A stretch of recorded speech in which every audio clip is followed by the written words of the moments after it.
Our next speaker, Dr. I.J. Singh, Not coming out there. and his topic is the purpose of life. Not displaying. Dr. I.J. Singh came to the United displaying States on in that. 1960 on a Murray and Yeah. Leonie It's also not Guggenheim displaying. Foundation Fellowship. He received a PhD in anatomical sciences from the University of Oregon Medical School and a DDS from Columbia University. He is a professor emeritus of anatomical sciences at New York University. He serves on editorial advisory boards of the Sikh Review as well as Nishan, New Delhi, and writes a regular internet column on Sikhi. Back is what? He will go to previous, but this will go to next space. So you went to the next one, you're back. Okay? Okay. That's all you need. Vaheguru Ji Ka Khalsa, Vaheguru Ji Ki Fateh. As competent as I am on this computer, you can see, he had to show me how to go to the next slide, how to go back. No, that's life. I greatly appreciate the opportunity to share with you some thoughts. And it is, as you can see, difficult to confess, almost embarrassing to confess that I am in the world of computers, a bit of a Neanderthal, prehistoric fellow. No? And that's the way it is. It's not about to change that quickly. And you got the proof right now, a minute ago. And but we will struggle through this somehow. Recently, over 100 emails flooded my inbox over a couple of days. Some were book-length essays, and the topic was the purpose of life. And the entire bagful came to me in just, I think, a couple of days. And now, these are all Sikh sites. So they simply dissect the idea from the perspective of Sikhi. Mine is a brief take today that should equally engage those who are religious and those who are religious come spiritual, or those who are strictly spiritual with not a part of organized religion to them, and then even those who have no religious label. In other words, what I say to you may apply even to those who are agnostics or atheists. Now, how do I plan to span this gap? And why frame my views by deliberately leaving out organized religions? I will not. I will lean on Sikhi for the model that we'll talk about. Although religions mostly parse life exactly for this purpose, the paradox of the goal or purpose of existence of life, it is undeniably true that a large segment of humanity is non-religious or is at the ever-shifting borderline between faith and reason. I add that I will lean on Sikhi to define a purpose to life. Now, if there is a purpose that's common to all humanity, including agnostics and atheists, as I suggest, it should then be able to stand without necessarily leaning on one or any of the religious systems of mankind. It should be able to.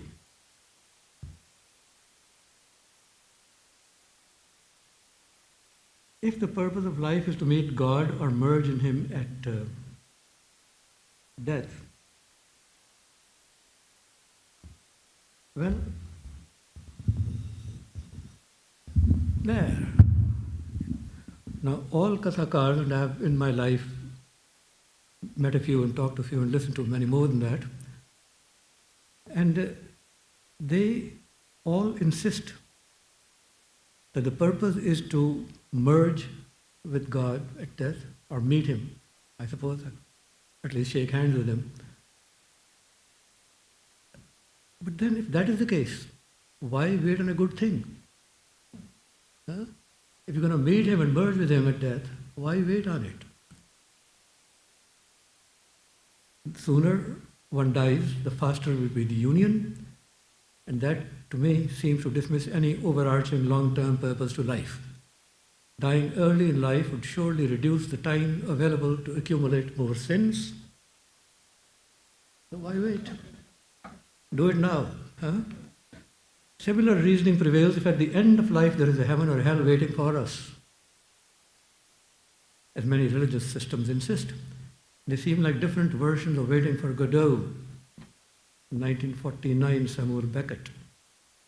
Waiting for Godot, waiting for someone who's supposed to come and never does. And perhaps equally without hope. I would think that the day of reckoning does not have to wait for the uncertain, unwelcome time of death. Instead, it occurs every moment of every day.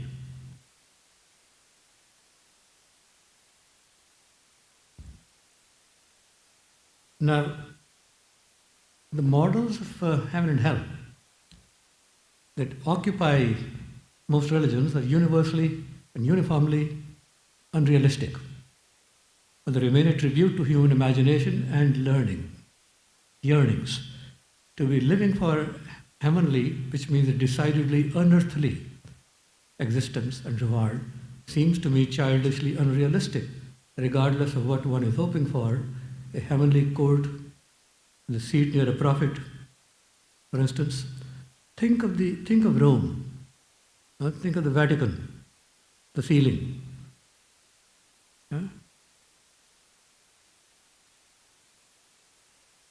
Think of the Sistine Chapel, Michelangelo's artwork dating from 1477 on, the Last Supper, with a very precise seating arrangement for Jesus and for the Christian saints next to an imaginary physical form of the Creator.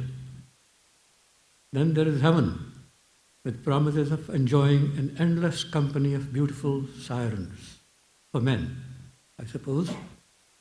And what do you think about women? Hunks? Don't forget that the Creator has no form, shape, color, or gender, not according to Sikhi. Then, of course, there is hell for non-believers or those of the wrong faith, perhaps like Dante's Inferno. And we have reduced the Creator to a very human dimensions, a boss of all bosses, perhaps an arbitrary, capricious, inconsistent parent. I recommend to you Mark Twain's Letters from the Earth as a wonderfully creative response to such models. My purpose today is not to sell you a particular model of heaven or hell, but to foster a conversation on such matters. So let the discussion be spirited. I assure you from our differences, we will learn. Now, plenty of writing books on this exist in Sikhi as well. A British-born Sikh, Singh, has written a neat little book on the real purpose of life, detailing the Sikh perspective on the matter. I would say to you, read carefully the Guru Granth Sahib. Instead of promoting a largely imaginative model of life after death and meeting God at death, it talks clearly of Jivan Mukt, a concept that speaks of liberation while living a life. Aap pachhane man nirmal hoye, Jivan Mukt ar pave sohe. There are many more citations, but this will do, the purpose we intended. And this is talking really about a life well and productively lived, a life attuned to a perspective that is bigger than the self. Aap gavaye seva kare taan kich paaye maan, page 474. And that beckons to my mind to an unmatched purpose of life which transcends our needs and wants. And then I think of the variety of systems, religious as well as secular, non-religious ways of life that humans have evolved over the eons. quick survey will convince us of a connectivity and commonality of core beliefs and practices that transcend what we commonly encounter. Now, what do we commonly encounter in practice? Stark differences between the many religious models. The differences among them are raving mad, is how I would put it. If religions have given us a purpose to life, then they have also, as the critics assert, willed us a Pandora's box of war, hatred, pestilence, destruction, and so on in an endless supply. And then there's the non-religious model of human development. Some stem from political, economic necessities. Others stem from psychological underpinnings of human behavior, ego, anger, envy, lust, greed, and their counterparts. But forget not that these have the other side of the coin as well. Qualities, kissing cousins of these five, like love, kindness, charity, loyalty, and their ilk. Add here movements like capitalism, socialism, communism that address matters of economic inequality.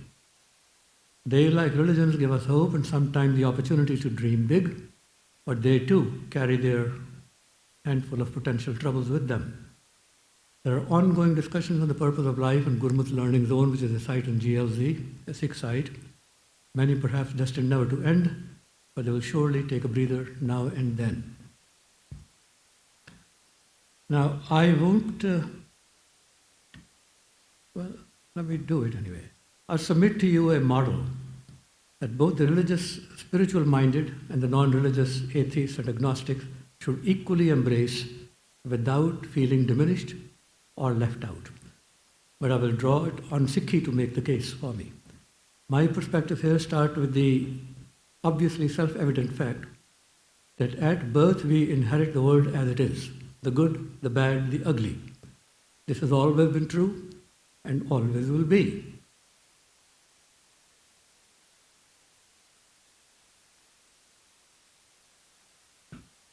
True that technology, what have I done here? I lost my number here.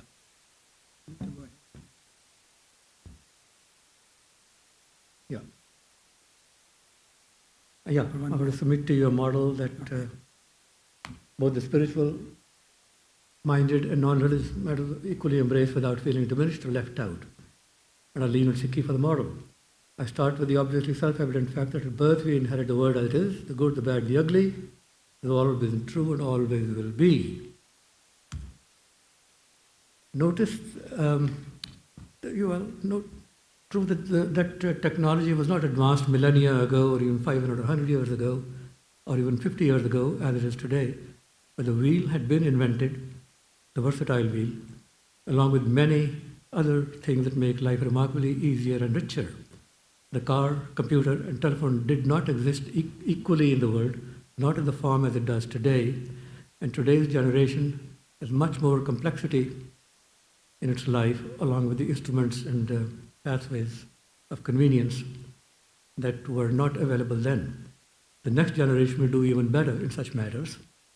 Our inheritance includes not just the technology, but also the cuisine, the art, music, history that make a culture.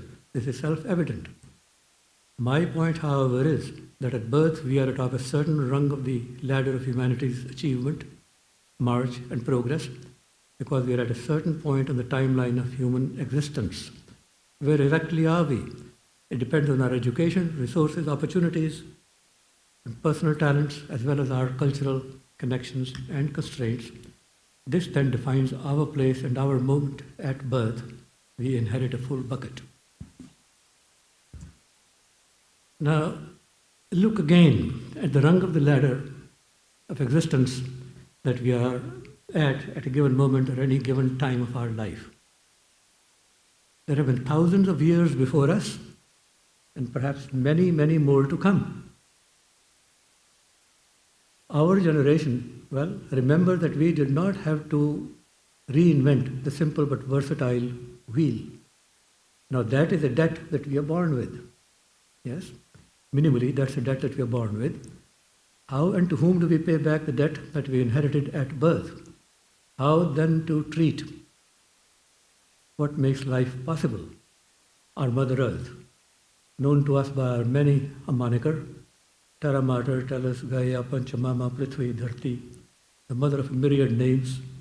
And now that we are in California, and here, I would give you two more names, Terra Firma and Terra Not Quite So Firma. When you have your earthquakes, her singular voice rumbles through our endless variety. There's only one way to nurture this Earth Mother, to pay your debt. Leave the world a bit better. Even an iota better, even an iota of progress matters. This then becomes the purpose of life, simply stated. Well, what exactly do we mean when we say this, leave the world a little bit better, this recommendation? How will we define what is better? How we define progress? I leave the details to you for you to define at this time or whenever you like. However, this is something that should be the primary goal of education, whether religious or secular. The goal of human societies, religious or secular, remains unchanged. Both recognize that the puny human alone, is too slow and too weak to escape or manage the existential threats that surround us. Safety and progress demand the creation of coalitions into families, sanghas, congregations, religions, collectives, clans, tribes, progressively larger groupings, including nations. The collectives make it possible for us to survive and thrive. They enable us to harness nature and forces to our will. Ergo, our desires must remain progressive and goal-oriented. Religions, their practices and traditions often provide the glue of connectivity.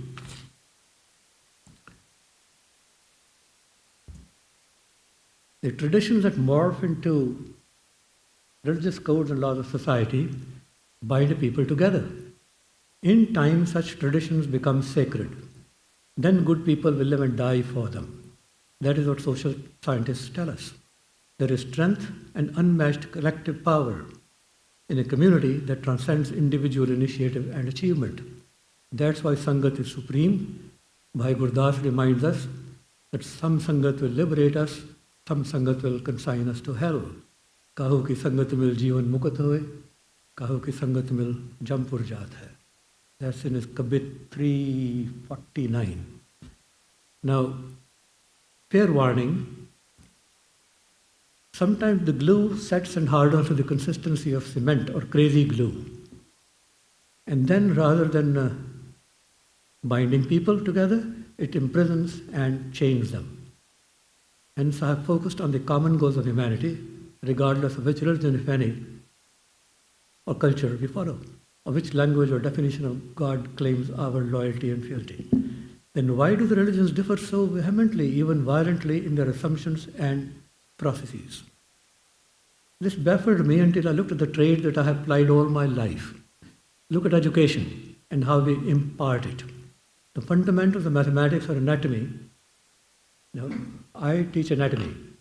I'm smart enough to stay away from mathematics, or dumb enough. The fundamentals do not change very much from country to country, from one school to another, but often different school systems differ in how they teach, what they place, where they place their emphasis, how they cover the territory, what shapes the teaching of the language, cultural context and economy, even socio-political realities. Yet the student is expected to master largely the same material and skills and put it to similar use in life. Now, I would therefore let different schools of thought compete in religions as they do in academia.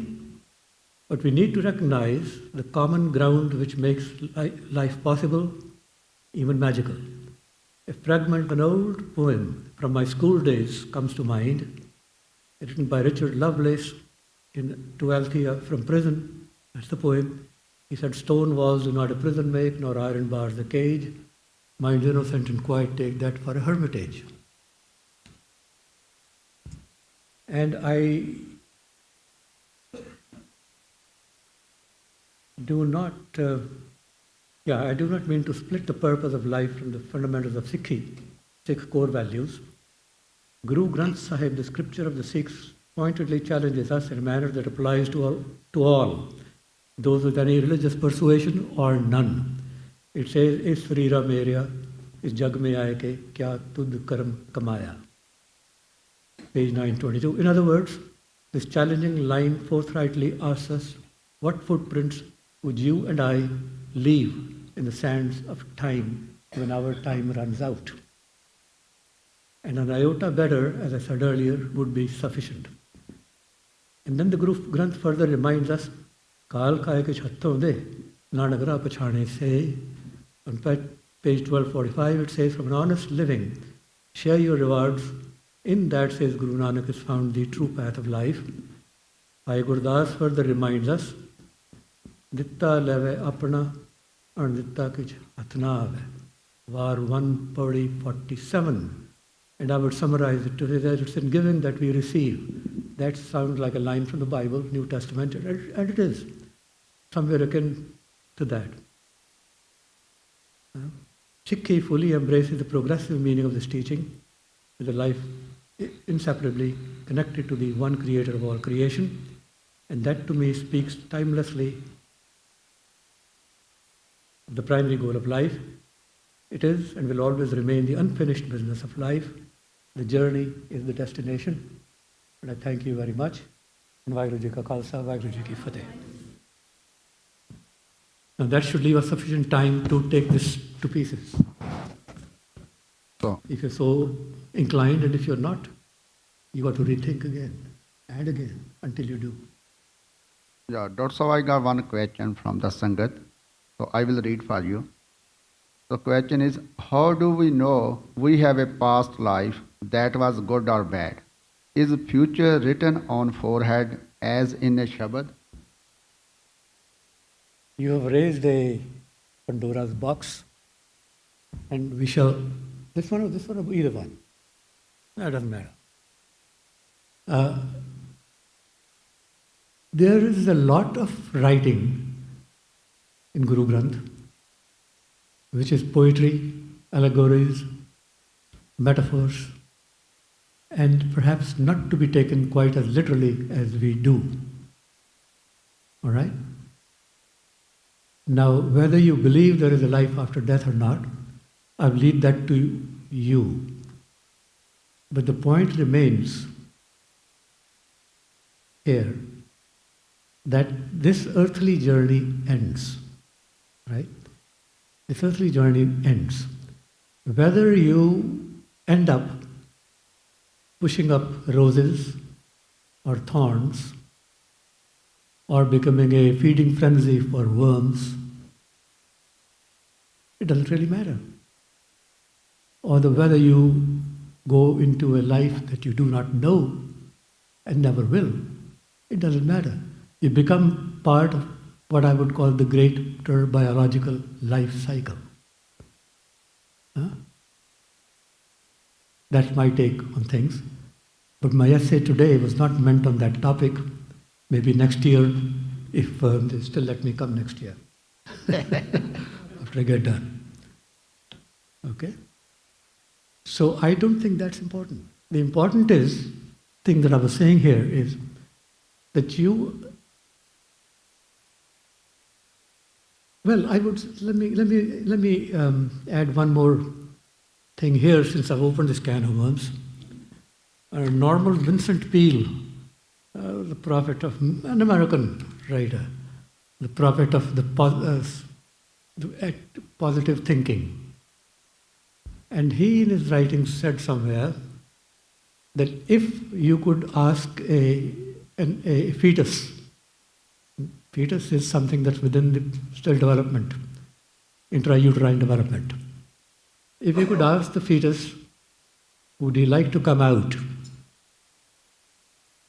into an unknown world, if the fetus could speak to you, hear you and speak to you, if there are too many ifs in there, he would likely say, why do you want me to get out to an unknown world? I'm perfectly comfortable here. I'm perfectly comfortable. Why should I? And when you're born, in your lucky moments, and you're healthy, I suppose, even a little further down, if Norman Vincent Peale or some good doctor came to you and said, how are you doing? Are you enjoying it better than what was in the intrauterine life? If he could speak, he would probably call you an idiot for the question. Why the question? The fetus or couldn't answer, nor can the newborn answer that question. But that's not the issue. The issue is a positive stance in the life that you have. Not the one before that you do not remember, not the one ahead of you that you do not know. And there is no way to know. Nobody predicts that. The Guru Granth does not predict, doesn't tell you you were this in his life and that's why you are here now. And you will be this and that's why. Because you committed 10,000 sins and you didn't go to Hardwar. That's not, to my mind, not Sikh teaching. I don't know if that answered the question or not, but we certainly skirted around the answer and the question. Right? In life, do not look for fixed answers. There are very few like that. In life, look for that elasticity, the ability to think, the ability to plan, and the ability to live with the unknown. No matter how well we know the Creator, what we do not know will always remain larger than what we ever know. That's my view. So live at peace with it. Do the best you can. Leave the world a little better than when you found it. That is the debt you bring with you. How do you pay it? That's the question. Who do you pay to? The earth that supports you. If the earth is your mother, do good with it. Do good. And doing good doesn't mean collecting more money or stealing more money. And that's not good necessarily. Does it answer anything or not? I hope not entirely. When I teach anatomy, when I taught more anatomy, I don't know how many times I finished my lectures by reminding them that I lecture to you for 2 hours, and if all you can say at the end is, yeah, it was good, it was okay, cover the territory, like in any good book. That's no good. You bloody well wasted 2 hours of your time and mine. We both had fun. If you go saying that, I don't know what this guy said, but it makes me uneasy, uncomfortable, I'm not sure I'm willing to accept it at this time. I'll think about it. I will argue with myself. If I ever run into him, I'll argue with him, and we'll see. We'll see what happens. And that, to me, is a successful teaching game. And maybe you'll be way ahead of where I am. How's that? No, I've said these things. That's the way I look at life. Yes, sir.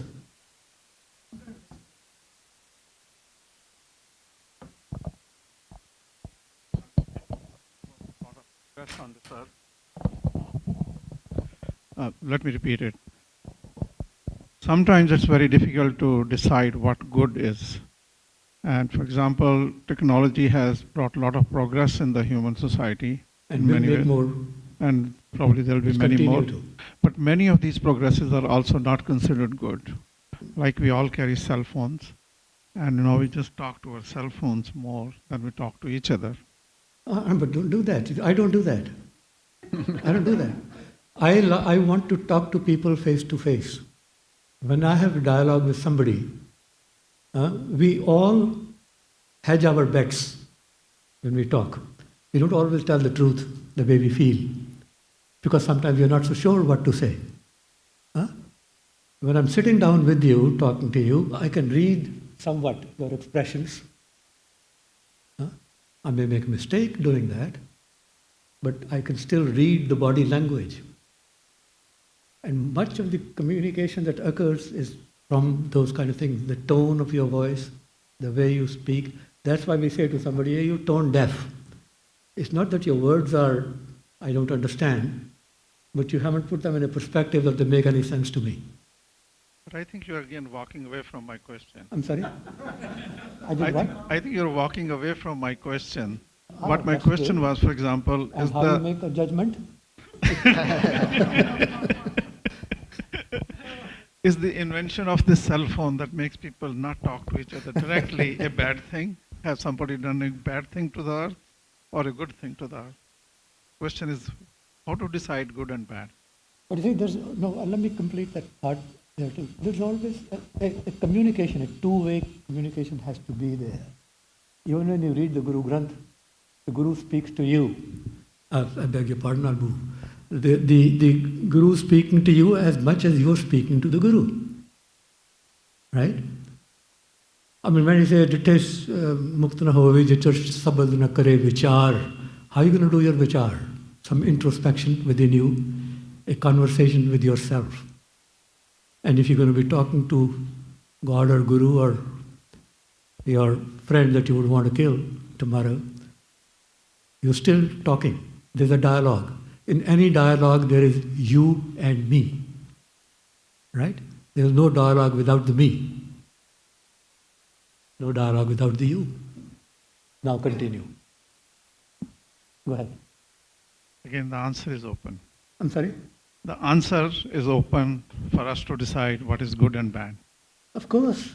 That's why I tell people, if you don't think, if you don't do vichar, what you're saying is, I'm going to suspend my brain totally. I don't need to use it. I'll do whatever the Guru tells me. My question is, how the hell do you know what the Guru tells you? Unless you do vichar, unless you listen to it. Right? So there is a dialogue. If he didn't want us to use the brain, why did he bother to burden our head with that? Where was the need? Did he find an unused space in the head between the ears and he didn't know what to do with it? So he threw some stuff in there and said, hey, have that, don't use it. Don't ever use it. I can't quite wrap my head around that. I deliberately used that. Okay. Yes, sir. And after that, you're on. I saw your hand up, but... For a moment, let's believe there is rebirth. And the question of good and bad, if you think if my own vichar decides what is good and bad, then what do I get in my next breath? Based on my vichar or... What do you, when you are on your what?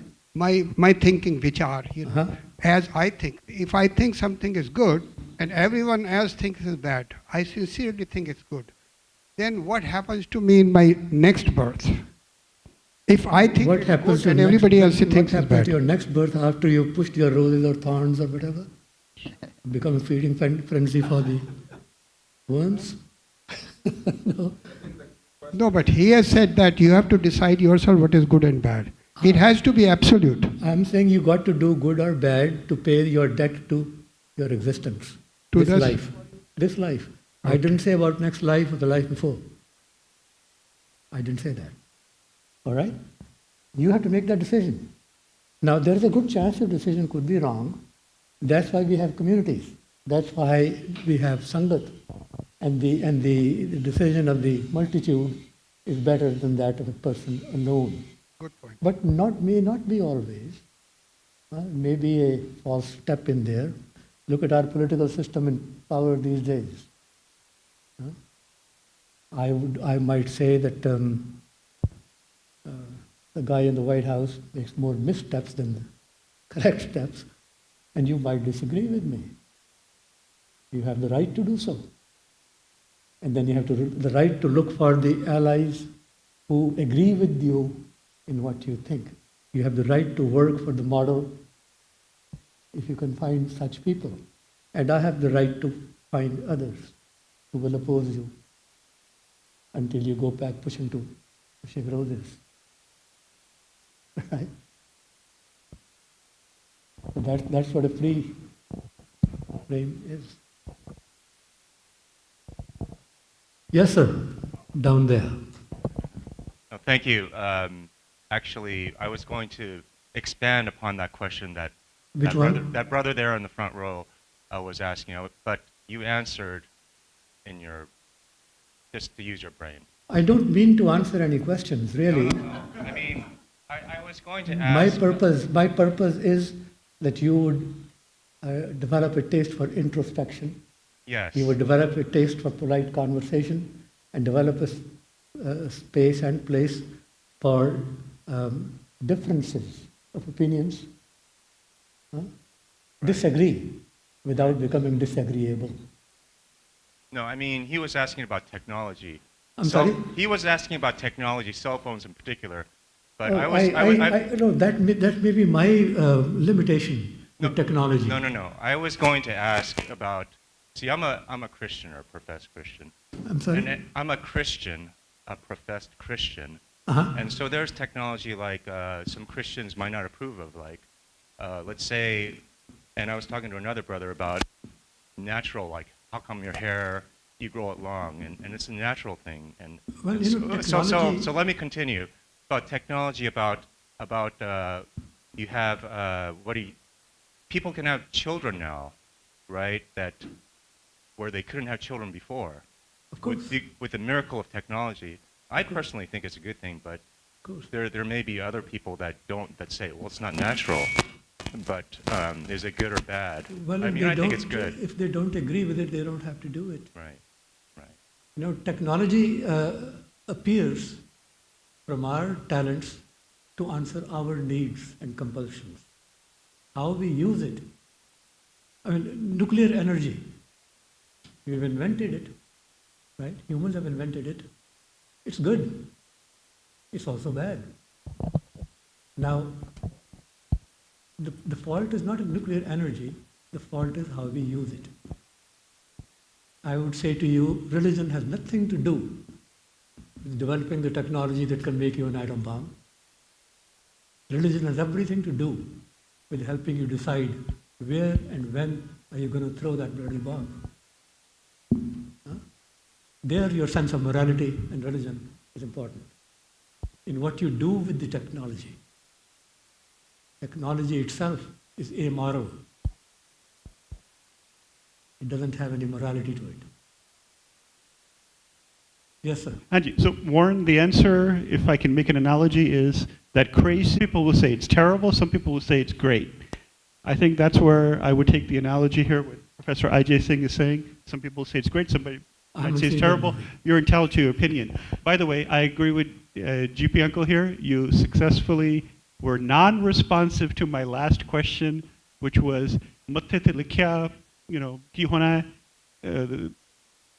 don't know if you have a response to that. And I do want to hear about GP Singh and how he's going to help us date. Tell me the question again, and maybe GP or somebody else will respond if I don't know. Okay, let me read it again.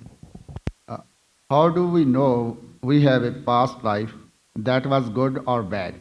Is future written on our forehead as in a Shabad? As I said to you, you pay your dues as you live. I don't look at the past life and the records of it as Indian mythology does, as a record written in not ink but in stone. I don't look at it that way. I think I said that. I did answer it in my way. And as I said, I don't mean to answer such questions because I don't really have the answers on many things. And as much as we know today, and as much as we will learn tomorrow or time's end, what we do not know will always be greater. If we consider the Creator, the creative model, as infinite, and we are finite beings, so is our language, so is our understanding, so is our thinking finite.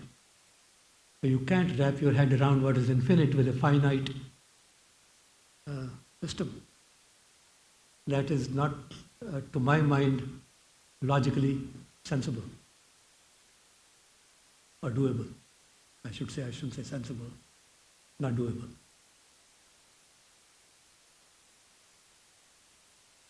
And that's the first time I've given a lawyer the straight answer.